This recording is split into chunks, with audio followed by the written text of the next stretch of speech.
Daily Bible school. ஹல்லேலூயா. எப்பொழுதும் நாம் கர்த்தரையே நோக்கி பார்க்கிற முகங்களா இருப்போமானால் நாம் ஒரு நாளும் வெட்கப்பட்டு போக மாட்டோம். கர்த்தர் நமக்குள் இருக்கிறார், நமக்குள் உலாவி நம் தேவனா இருக்கிறார். நாம் அவருடைய ஜனமா இருக்கிறோம், அவருடைய குமாரத்திகளா இருக்கிறோம். ஹல்லேலூயா. ஸ்தோத்திரம் ஸ்தோத்திரம் ஸ்தோத்திரம். சகல சத்தியத்திற்குள்ளும் நடத்துகிற ஆவியானவருடைய கரத்திலே எங்களை ஒப்புக் கொடுக்கிறோம். அதிகமாக கேட்டதை பார்க்கிலும் கேளாததை அதிகமாக பெற்றவனா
எடுத்து எளியவனை குப்பையிலிருந்து உயர்த்துகிற தேவன்.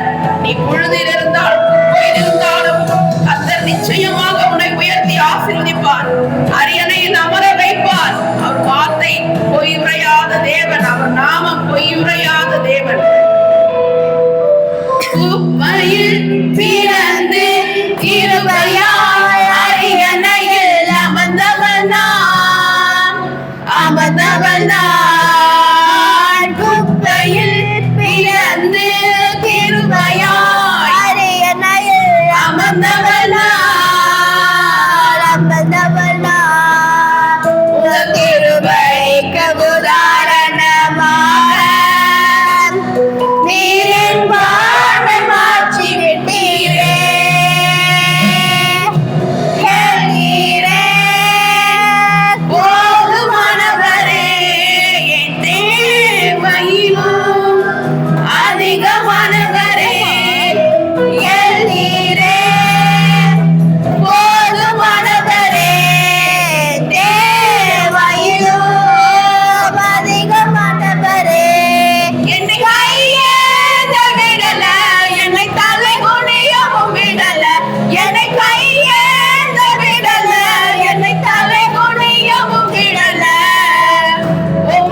ஹல்லேலூயா ஹல்லேலூயா. டாடி நீங்க இருக்க பயமே இல்லப்பா.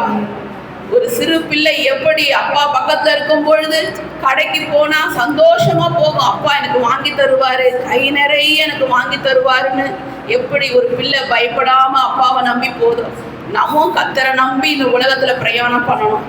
நம்மளுடைய பங்கு பாத்திரம் நிரம்பிதான் வழியும், ஒரு நாள் அது குறைவுபட்டு போகாது. எல் ஈரே போதுமானவர், யெகோவா ஈரே அவர் தேவைக்கும் அதிகமானவர். இதுவரை இந்நாள் வரைக்கும் கர்த்தருடைய பர்வதத்திலே நம்முடைய தேவைகள் அனைத்தும் பார்த்து கொள்ளப்படுகிறது. இதுவரை உதவினவர் எபினேசர், இனிமேலும் நமக்கு உதவி செய்வார். ஹல்லேலூயா ஹல்லேலூயா. விசுவாசிப்போம்.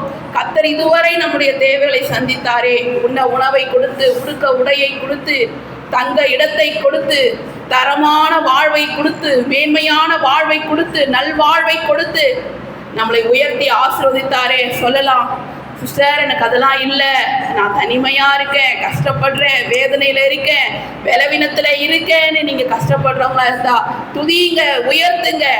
கர்த்தர் ஒருவரே நம் தேவைகளை சந்திக்கிறவரா இருக்கிறார். இந்த வருஷத்துல அநேக நன்மைகளை பார்ப்பீங்க.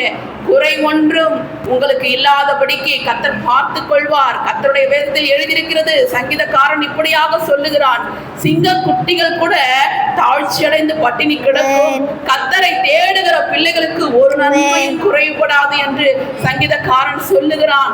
சங்கீதக்காரன் முதிர் வயது வரைக்கும் ஒரு காரியத்தை பார்த்தானா, நீதிமானுடைய சந்ததி அப்பத்துக்கு அலைந்து திரிகிறது இல்லை என்பதை அவர் பார்த்தானா. 20ஆம் அதிகாரம் 1ஆம் வசனம். அந்நாட்களில் ஒன்றில் அவர் தேவாலயத்திலே ஜனங்களுக்கு உபதேசித்து சுவிசேஷத்தை பிரசங்கித்த பொழுது பிரதான ஆசாரியரும் வேதபாரகரும் முப்பரும் அவரிடத்தில் கூடி வந்து, 2ஆம் வசனம், நீர் எந்த அதிகாரத்தினால் இவைகளை செய்கிறீர்? இந்த அதிகாரத்தை உமக்கு கொடுத்தவர் யார்? அதை எங்களுக்கு சொல்லும் என்றார்கள். 3ஆம் வசனம். அவர்களுக்கு அவர் பிரதியுத்தரமாக, நானும் உங்களிடத்தில் ஒரு காரியத்தை கேட்கிறேன், அதை எனக்கு சொல்லுங்கள். 4ஆம் வசனம். யோவான் கொடுத்த ஸ்நானம் தேவனால் உண்டாயிற்றோ மனுஷனால் உண்டாயிற்றோ என்று கேட்டார். 5ஆம் வசனம். அவர்கள் தங்களுக்குள்ளே யோசனை பண்ணி, தேவனால் உண்டாயிற்றென்று சொல்வோமானால் பின்ன ஏன் அவரை விசுவாசிக்கவில்லை என்று கேட்பார். 6ஆம் வசனம். மனுஷரால் உண்டாயிற்று என்று சொல்வோமானால் ஜனங்கள் எல்லோரும் யோவானை தீர்க்கதரிசி என்று எண்ணுகிறபடியினால் நம்மேல் கல்லெறிவார்கள் என்று சொல்லி 7ஆம் வசனம். அது யாரால் உண்டாயிற்றோ எங்களுக்கு தெரியாது என்று பிரதியுத்தரம் சொன்னார்கள். 8ஆம் வசனம். அப்பொழுது இயேசு, நானும் இன்ன அதிகாரத்தினால் இவைகளை செய்கிறேன் என்று உங்களுக்கு சொல்லேன் என்றார். 9ஆம் வசனம். பின்பு அவர் ஜனங்களுக்கு சொல்லத் தொடங்கின ஓமையாவது, ஒரு மனுஷன் ஒரு திராட்சை தோட்டத்தை உண்டாக்கி அதை தோட்டக்காரருக்கு குத்தகையாக விட்டு நெடுநாளாக புறதேசத்துக்கு போயிருந்தான். 10ஆம் வசனம். அந்த தோட்டக்காரர் திராட்சை தோட்டத்தின் கனிகளில் தன் பாகத்தை கொடுத்தனுப்பும்படி பருவ காலத்திலே அவர்களிடத்தில் ஒரு ஊழியக்காரனை அனுப்பினான். அந்த தோட்டக்காரர் அவனை அடித்து வெறுமையாக அனுப்பிவிட்டார்கள். 11ஆம் வசனம். பின்பு அவன் வேறொரு ஊழியக்காரனை அனுப்பினான். அவனையும் அவர்கள் அடித்து அவமானப்படுத்தி வெறுமையாக அனுப்பிவிட்டார்கள்.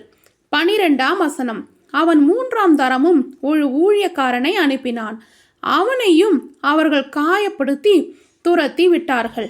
13ஆம் வசனம். அப்பொழுது திராட்சை தோட்டத்தின் எஜமான், நான் என்ன செய்யலாம்? எனக்கு பிரியமான குமாரனை அனுப்பினால் அவனையாகிலும் கண்டு அஞ்சுவார்கள் என்று எண்ணி அவனை அனுப்பினான். 14ஆம் வசனம். தோட்டக்காரர் அவனை கண்ட பொழுது, இவன் சுதந்திரவாளி, சுதந்திரம் நம்முடையதாகும்படிக்கு இவனை கொல்லுவோம் வாருங்கள் என்று ஒருவரோடொருவர் சொல்லிக்கொண்டு 15ஆம் வசனம். அவனை திராட்சை தோட்டத்திற்கு புறம்பே தள்ளி கொன்று போட்டார்கள். இப்படி இருக்க திராட்சை தோட்டத்தின் எஜமான் அவர்களை என்ன செய்வான்? 16ஆம் வசனம். அவன் வந்து அந்த தோட்டக்காரரை சங்கரித்து திராட்சை தோட்டத்தை வேறு தோட்டக்காரரிடத்தில் கொடுப்பான் அல்லவா என்றார். அவர்கள் அதை கேட்டு அப்படியாகாதிருப்பதாக என்றார்கள். 17ஆம் வசனம். அப்பொழுது அவர் அவர்களை பார்த்து, வீடு கட்டுகிறவர்கள் ஆகாதென்று தள்ளின கல்லே மூளைக்கு தலைக்கல்லாயிற்று என்று எழுதியிருக்கிற வேத வாக்கியத்தின் கருத்து என்ன? 18ஆம் வசனம். அந்த கல்லின் மேல் விழுகிறவன் எவனோ அவன் நொறுங்கி போவான், அது எவன் மேல் விழுமோ அவனை நசுக்கி போடும் என்றார். 19ஆம் வசனம். பிரதான ஆசாரியரும் வேதபாரகரும் தங்களை குறித்து இந்த ஓமையை சொன்னார் என்று அறிந்து அந்த நேரத்திலே அவரை பிடிக்க வகை தேடியும் ஜனங்களுக்கு பயந்திருந்தார்கள். 20ஆம் வசனம். அவர்கள் சமயம் பார்த்து தேசாதிபதியின் ஆளுகைக்கும் அதிகாரத்துக்கும் அவரை ஒப்பு கொடுக்கும்படி அவருடைய பேச்சிலே குற்றம் கண்டுபிடிக்கலாம் என்று தங்களை உண்மையுள்ளவர்களாய் காண்பிக்கிற வேவுக்காரரை அவரிடத்தில் அனுப்பினார்கள். 21 அவர்கள் வந்து, போதகரே, நீர் நிதானமாய் பேசி உபதேசிக்கிறர் என்றும் முகதாட்சணியம் இல்லாமல் தேவனுடைய மார்க்கத்தை சத்தியமாய் போதிக்கிறீர் என்றும் அறிந்திருக்கிறோம். 22 ராயனுக்கு வரி கொடுக்கிறது நியாயமோ அல்லவோ எங்களுக்கு சொல்லும் என்று கேட்டார்கள். 23 அவருடைய தந்திரத்தை அவர் அறிந்து, நீங்கள் என்னை ஏன் சோதிக்கிறீர்கள்? 24 ஒரு பணத்தை எனக்கு காண்பியுங்கள், இதில் இருக்கிற சொரூபமும் மேலெழுத்தும் யாருடையது என்று கேட்டார். அதற்கு அவர்கள் ராயனுடையது என்றார்கள். 25 அதற்கு அவர், அப்படியானால் ராயனுடையதை ராயனுக்கும் தேவனுடையதை தேவனுக்கும் செலுத்துங்கள் என்றார். 26 அவர்கள் அவரை ஜனங்களுக்கு முன்பாக பேச்சிலே குற்றம் பிடிக்க கூடாமல் அவர் சொன்ன உத்தரவை குறித்து ஆச்சரியப்பட்டு மௌனமாயிருந்தார்கள். 27 உயிர்த்தெழுதல் இல்லை என்று சாதிக்கிற சதுசேயரில் சிலர் அவரிடத்தில் வந்து, 28 போதகரே, ஒருவன் மனைவியை உடையவனாயிருந்து பிள்ளை இல்லாமல் இறந்து போனால் அவனுடைய சகோதரன் அவன் மனைவியை விவாகம் பண்ணி தன் சகோதரனுக்கு சந்தானம் உண்டாக்க வேண்டும் என்று மோசே எங்களுக்கு எழுதி வைத்திருக்கிறாரே. 29 சகோதரர் 7 பேர் இருந்தார்கள். அவர்களில் மூத்தவன் ஒரு பெண்ணை விவாகம் பண்ணி பிள்ளை இல்லாமல் இறந்து போனான். 30 பின்பு 2ஆம் சகோதரன் அவளை விவாகம் பண்ணி அவனும் பிள்ளை இல்லாமல் இறந்து போனான். 31 3ஆம் சகோதரனும் அவளை விவாகம் பண்ணினான். அப்படியே 7 பேரும் அவளை விவாகம் பண்ணி பிள்ளை இல்லாமல் இறந்து போனார்கள். 32 எல்லோருக்கும் பின்பு அந்த ஸ்திரீயும் இறந்து போனாள். 33 இவ்விதமாய் 7 பேரும் அவளை விவாகம் பண்ணியிருக்க உயிர்த்தெழுதலில் அவர்களில் எவனுக்கு அவள் மனைவியாயிருப்பாள் என்று கேட்டார்கள். 34 இயேசு அவர்களுக்கு பிரதியுத்தரமாக, இந்த பிரபஞ்சத்தின் பிள்ளைகள் பெண் கொண்டும் பெண் கொடுத்தும் வருகிறார்கள். 35 மறுமையும் மரித்தோரிலிருந்து எழுந்திருக்கிறதிலையும் அடைய பாத்திரராக எண்ணப்படுகிறவர்களோ பெண் கொள்ளுவதும் இல்லை, பெண் கொடுப்பதும் இல்லை. 36 அவர்கள் இனி மரிக்கவும் மாட்டார்கள், அவர்கள் உயிர்த்தெழுதலின் பிள்ளைகளானபடியால் தேவ தூதருக்கு ஒப்பானவர்களாய் தேவனுக்கு பிள்ளைகளுமாயிருப்பார்கள். 37 அன்றியும் மரித்தோர் எழுந்திருப்பார்கள் என்பதை மோசேயும் முச்செடியை பற்றிய வாசகத்தில் காண்பித்திருக்கிறார். எப்படியெனில் கர்த்தரை ஆபிரகாமின் தேவன் என்றும் ஈசாக்கின் தேவன் என்றும் யாக்கோபின் தேவன் என்றும் சொல்லியிருக்கிறார். 38 அவர் மரித்தோரின் தேவனாயிராமல் ஜீவனுள்ளோரின் தேவனாயிருக்கிறார், எல்லோரும் அவருக்குள் பிழைத்திருக்கிறார்களே என்றார். 39 அப்பொழுது வேத பாரகரில் சிலர் அதை கேட்டு, போதகரே, நன்றாய் சொன்னீர்கள். 40 அதன் பின்பு அவர்கள் அவரிடத்தில் வேறொன்றும் கேட்க துணியவில்லை. 41 அவர் அவர்களை நோக்கி, கிறிஸ்து தாவீதின் குமாரன் என்று எப்படி சொல்லுகிறீர்கள்? 42 நான் உம்முடைய சத்துருக்களை உமக்கு பாதபடியாக்கி போடும் வரைக்கும் நீர் என்னுடைய வலது பரிசத்தில் உட்காரும் என்று. 43 கர்த்தர் என் ஆண்டவருடனே சொன்னார் என்று தாவீது தானே சங்கீத புஸ்தகத்தில் சொல்லியிருக்கிறானே. 44 தாவீது அவரை ஆண்டவர் என்று சொல்லியிருக்க அவனுக்கு அவர் குமாரனாயிருப்பது எப்படி என்றார். 45 பின்பு ஜனங்கள் எல்லோரும் கேட்கையில் அவர் தம்முடைய சீஷரை நோக்கி, 46 நீண்ட அங்கிகளை தரித்து கொண்டு திரியவும், சந்தை வெளிகளில் வந்தனங்களை அடையவும், ஜப ஆலயங்களில் முதன்மையான ஆசனங்களில் உட்காரவும், விருந்துகளில் முதன்மையான இடங்களில் இருக்கவும் விரும்பி, 47 விதவைகளின் வீடுகளை பட்சித்து பார்வைக்கு நீண்ட ஜெபம் பண்ணுகிற வேதபாரகரை குறித்து எச்சரிக்கையாயிருங்கள், அவர்கள் அதிக ஆக்கினையை அடைவார்கள் என்றார். ஹல்லேலூயா. சில்ட்ரன்ஸ், லூக்கா 20ஆம் அதிகாரம் முழுவதுமாக படித்ததை கேட்டீங்க இல்லையா? ஏசப்பாவை வார்த்தையில் குற்றம் பிடிக்கணும், ஏசப்பா செய்கிற செயலில் குற்றம் பிடிக்கணும் அப்படின்றதுக்காக வந்திருக்கிறவங்கள ஏசப்பா எப்படி சொன்னாங்க? அவங்களுக்கு புரிகிற மாதிரி சொன்னாங்க. அவங்க என்ன கேள்வி கேட்டாங்க ஏசப்பாவை? வரி செலுத்தலாமா, ராயனுக்கு வரி செலுத்தலாமா அப்படின்னு கேட்டாங்க, குற்றம் பிடிக்கணும் அப்படின்றதுக்காக. ஆனால் ஏசப்பா அவங்கள ஒரு கேள்வி கேட்டார். நீங்கள் நாணயத்தை காண்பீங்க அப்படின்னு சொல்லிட்டு அவங்கள ஒரு கேள்வி கேட்டார். அந்த நாணயத்தில் யாருடைய முகம் பொறிக்கப்பட்டிருக்கு அப்படின்னாரு. நாணயத்தில் 2 பக்கம் இருக்கும் இல்லையா? அப்போ அது ஒரு பக்கத்தில் ராயனுடைய முகம் பொறிக்கப்பட்டிருக்கு.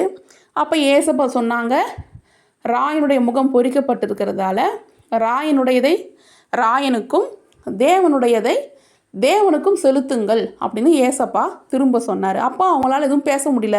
அப்போது ஏசப்பா இந்த காரியத்தின் வழியாக நமக்கு என்ன சொல்லித்தராரு அப்படின்னா, ஒரு நாணயத்தில் 2 பக்கம் இருக்கிறது போல் ஒரு நாள் எடுத்துக்கொள்ளுங்க. ஒரு நாளில் 24 மணி நேரம் இருக்குது. 24 மணி நேரத்தில் நீங்கள் கல்வி கற்பதற்காக ஒரு டைமை கொடுக்குறீங்க, கரெக்டுங்களா? ஸ்கூலுக்கு போகிறீங்க, படிக்கிறீங்க, ஈவினிங் வரீங்க, ஹோம்ஒர்க் பண்ணுறீங்க. அப்போ கல்வி கற்பதற்கு நீங்கள் நேரத்தை கொடுப்பது போல் தேவனை தேடுவதற்கும் நீங்கள் நேரத்தை கொடுக்கணும், தேவனுடைய வார்த்தையை படிப்பதற்கும் நீங்கள் நேரத்தை கொடுக்கணும் அப்படின்னு தான் ஏசப்பா நமக்கு இந்த வார்த்தையின் வழியாக சொல்லித்தராரு. ஓகேவா சில்ட்ரன்ஸ்? கேள்வி கேட்கலாமா? வீடு கட்டுகிறவர்கள் ஆகாதென்று தள்ளின கல்லே மூளைக்கு டேஷ். ஆ வேண்டாத கல்லாயிற்று, ஆ வெறும் கல்லாயிற்று, ஈ தலை கல்லாயிற்று. சரியான விடையை எழுதி ஆன்ட்டிக்கு அனுப்புங்க சில்ட்ரன்ஸ்.